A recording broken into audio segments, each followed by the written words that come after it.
So right in front of the ear, then just move that ear out of the way.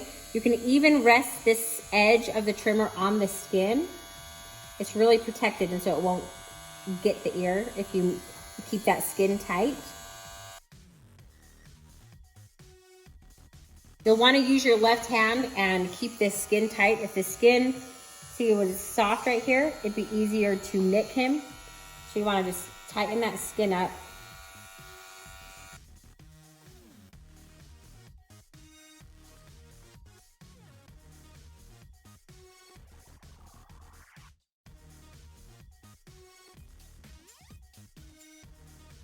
So make your neckline with your trimmers facing this way.